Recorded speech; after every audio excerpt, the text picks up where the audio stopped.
So welcome to the 2020 Yes and Laughter Lab Pitch Performance Days. My name is Katie Borum-Chatou. I'm the co-founder and co-director of the Yes and Laughter Lab. My name is McMoore. We're so happy to have you with us on the first virtual experience of this lab. What?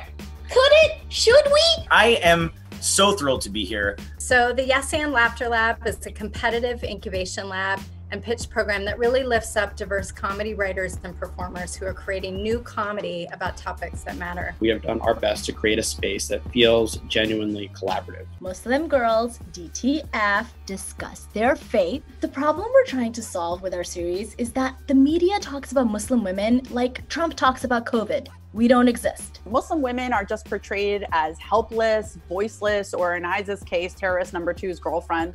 And I didn't even get the part. My project is called Everybody Screams at Me, and it's about the girl from The Grudge joining a sorority and going to college. Lit Lounge is a 30-minute, single-camera workplace comedy about a formerly incarcerated young black man trying to start his own legal weed dispensary.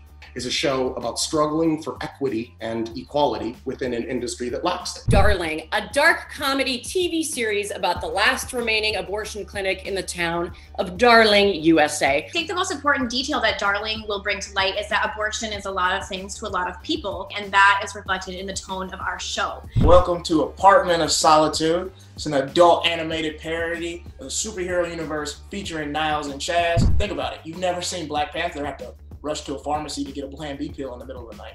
Yeah, you've never seen Iron Man have to pick a potato and Grindr. Trust me, I've looked. My expectations are that this comedy special will not only solve the Israeli-Palestinian conflict, it will solve racial and justice issues also in the United States. If I could go back, how would I deprogram the program?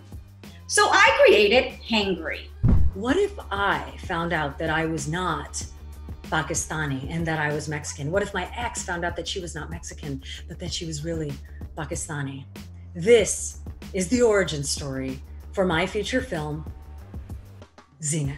It's a coming of age story. It's a coming out story. It's an identity story. Hilo is a serialized high concept 30-minute dramedy that follows a queer Latina when she joins an underground soccer ring in New York. It's Fight Club Light meets Bend It Like Beckham. In the show, I eventually get to a place where I stand up for myself, using Julia as my muse, while also making the point that it's scary and difficult to be different. So there are so many things plaguing women's health and well-being. We could show you 30 more slides of topics, but frankly, we don't have time for them all in one pitch.